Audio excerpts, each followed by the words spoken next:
कोण कोण आपण? अरे वा, आम्ही कोण? महाराज महाराज माफ करा महाराज, मी ओळखलं नाही. पण मला इथे का आणले महाराज? न आणून कसं चालणार होतं? कुणी एक मराठी आपल्या मराठीपणाला दोष देत आलम मराठी रयतेच्या नावानच संबरडा फोडत असेल आणि तो एक भोसले कुलतपन्न, तर आम्ही काय कानाचे पडदे पोलादाचे करून शांत बसायला हवं होतं? कडे कपाऱ्या दऱ्या खोऱ्यातून निधड्या छातीनं घोड्यांच्या टापा ज्यांनी दिल्लीच्या तख्तापर्यंत नेल्या, त्या माशिवबाचे वारसदार असे हतबल होऊन स्वतःच्या मराठीपणाची लखतरं गुढी उभारल्यासारखी महाराष्ट्राच्याच वेशीवर टांगतात. याचसाठी का केला होता अट्टहास हिंदवी स्वराज्याचा, मर्दमावळ्यांच्या राज्याचा?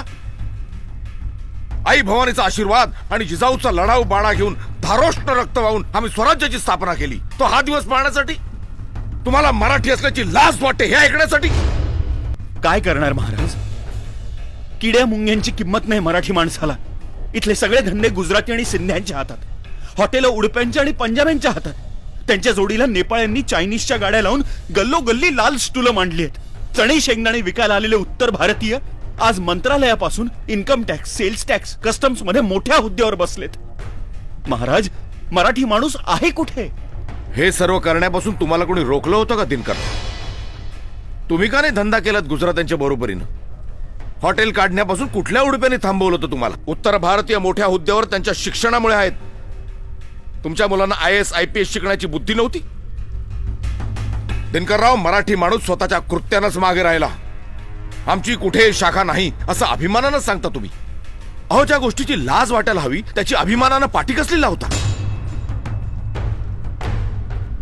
दिनकरराव, मराठी माणसालाच मान नाही कारण तुम्ही ती स्थिती स्वतःवर ओढवून घेतलीत. ठेविले अनंते तैसेची राहावे या वृत्तीमुळे तुम्ही तुमचा भविष्यकाळच कापून काढलाय.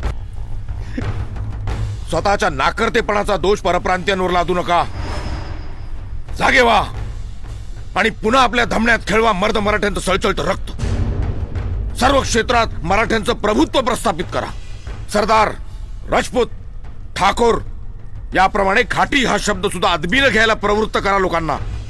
उठा आणि या मध्यमवर्गीय मानमोडेपणा सोडा. माफ करा महाराज, चूक झाली, क्षमा असावी. क्षमा असावी महाराज, माफी असावी महाराज, ही केविलवाणी आर्जवा अजून किती दिवस करणार आहात दिनकरराव? हेच ऐकण्यासाठी का मराठा तितका मिळविला होता? दिनकरराव, एक गाणं आहे बघा, वेडात मराठे वीर दौडले सात. आम्ही पुन्हा पुन्हा ते गीत ऐकलं. श्रवणीय चाल, सुरेख वाद्य मिळ, पण आजच्या काळात त्या गाण्यात बदल करायला हवा.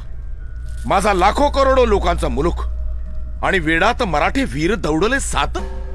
फक्त सातच? बाकीचे कुठे गेले? तर दिनकरराव, उठा आणि म्हणा, वेडात मराठे वीर दौडले सात नाही, एक साथ. आणि मग पुन्हा एकदा गर्वानं म्हणता येईल, दिल्लीचेही तख्त राखतो महाराष्ट्र माझा.